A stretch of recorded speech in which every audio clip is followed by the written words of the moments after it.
The Glenlivet has released an original whiskey drinking experience.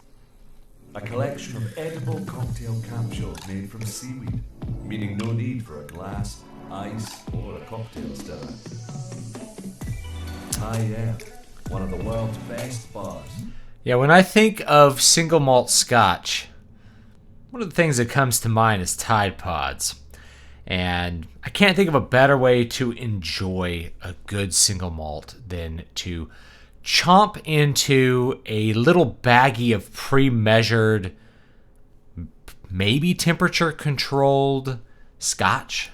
Created 3 new Founders Reserve-based recipes for whiskey lovers to try together. To enjoy, Yeah, we'll eat the Tide Pods together. Capsule in your mouth and take a bite to release the delicious cocktail ingredients. The Glenlivet is the first spirits brand in the world to team up with sustainable packaging startup. It's made of seaweed, you know. To develop the capsule technology. Because when I think of an enjoyable aesthetic experience affecting my sense of taste, smell, and visuals, I think of seaweed encapsulating single malt scotch. This is the future we deserve? I don't know. So I wrote a story recently called Live in the Pod and Eat Bugs. And I think I'm going to have to add this into it because I just am dumbfounded that a company like Glenlivet would put out pre-measured whiskey baggies, pre-measured whiskey pills that you pop in your mouth and bite into in order to enjoy whiskey. And like, it's biodegradable. Is there a problem with glass, like getting a glass and pouring your recyclable, pouring your whiskey from your recyclable glass bottle into a recyclable glass to then enjoy it and drink it? No ice required. Are we in an ice shortage? Are we preparing for a future where there's no ice because making ice is environmentally unfriendly? I am just dumbfounded that Glenlivet would produce something like this. Now, Glenlivet is not my favorite single malt scotch. But I do like it when it's available. It's usually the most common single malt that you're going to get at a bar. You come down, it's like, what scotch do you have? They're like, we have Johnny Walker. And I'm like, pass that blended garbage. And then they're like, well, we have Glenlivet. I'm like, I guess I'll have some Glenlivet. But it's not, it's not Glenfiddich. It's not Lefroy. Lefroy is actually my favorite, and people are going to be like, no, how could you drink that? It tastes like dirt. But I like it. But for me, drinking whiskey is get your glass, put maybe a single ice cube into the whiskey to get the proper temperature and to open up the flavor a bit, and have a good tobacco blend in a briarwood pipe. That's how whiskey is supposed to be enjoyed. Now, on a broader scale, besides the fact that it's kind of disturbing to see people pop liquor into their mouth in pods, especially single malt scotch versus, like Popov vodka. I could see this being a draw to people who like vodka, especially cheap vodka. Your charcoal filtered vodka. Let's pop that in your mouth and you can just enjoy that. But on a broader scale, I don't know. This is signaling to me a general degradation in the way that people enjoy things that are intended to be aesthetic experiences. So just as an example, this is going to seem really far afield, but people on their on their phones watch movies, right? Now, to me, watching a movie on your phone is a degradation of the aesthetic experience that is watching a movie. A movie is meant to be enjoyed at a large size where you can see the details, in an environment where you can hear the score and hear the sounds properly, hopefully in stereo, perhaps actually in that wonderful 5.1 that most movies come in. So you're looking at the cinema experience as the ideal encapsulation of the art and the best presentation of an aesthetic experience. And how we adapt that to other environments kind of says a lot about our society in ways that I haven't really thought about until I was looking at these whiskey Tide Pods, which is, we get a Blu-ray of our favorite movie. We get a Blu-ray Star Wars. We put it in our Blu-ray player.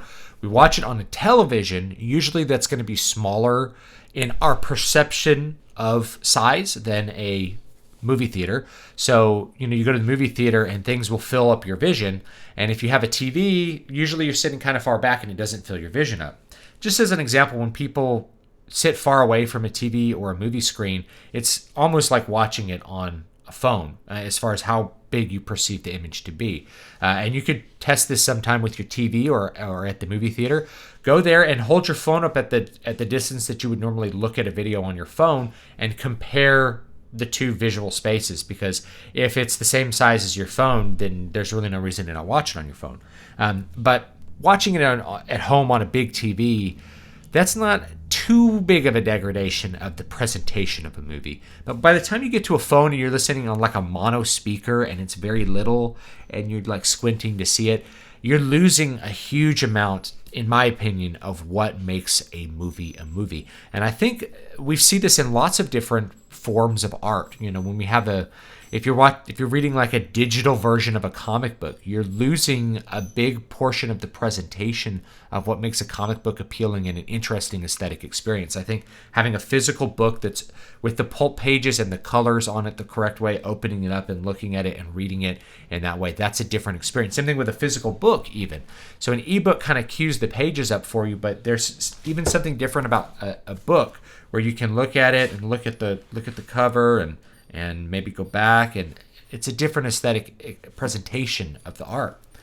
I think music is one of the biggest ones, actually, because I've talked about listening to music on digital versus listening on vinyl, and one of the big things that I think is the benefit of listening to a vinyl is actually has nothing to do with listening to the actual medium of a vinyl record.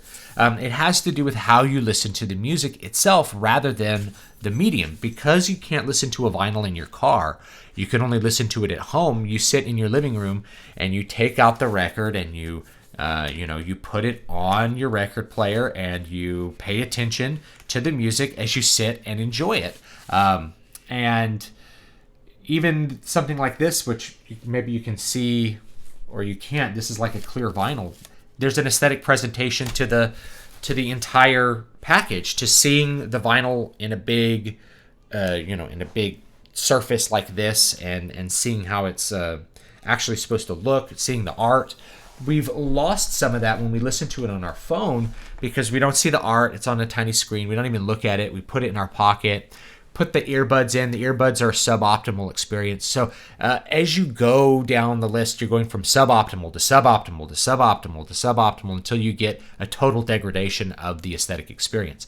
Listening to your music on your like wireless Bluetooth AirPods at the gym loud enough to blast out over the other music. And I do this. I'm not saying I don't do this. I listen to music at the gym this way.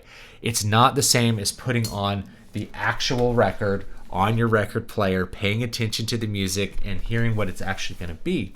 So we get a big benefit. Like if you were to just take your CD, if you have a CD player on a hi-fi stereo and you put the CD in and just listen to it, you're going to have a better experience than if you're putting it in, putting little headphones in your ears. And that's to say nothing of an experience of listening to it, say in the car, blasting over engine sound, where we also have this reflexive loop where the music, because of the places that people listen to it, has changed. So in the 70s, people mostly listened to it on the radio or at home on a record player.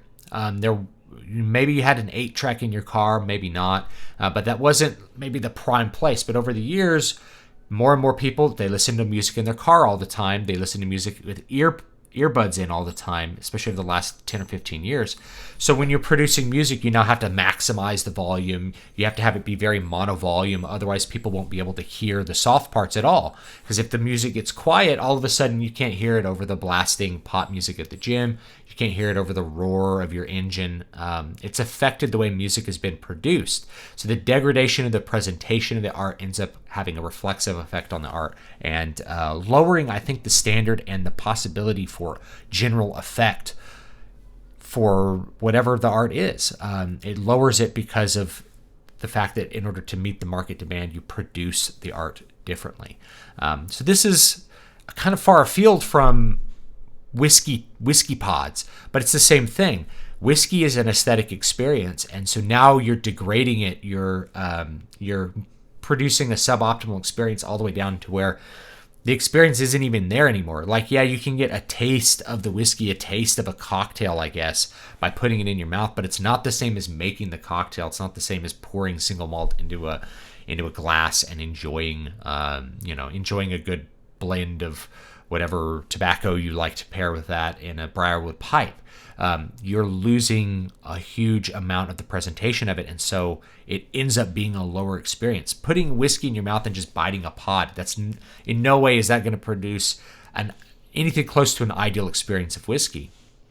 In fact, it's pretty far away. So maybe we should be thinking about doing things completely the opposite direction of this. And maybe Glenlivet really wants to think outside the box, but I think that will have a bad effect on the brand and just the enjoyment of Scotch in general. So anyway, leave me your thoughts down below. Let me know what you think about this ongoing idea here, and I'll see you guys next time.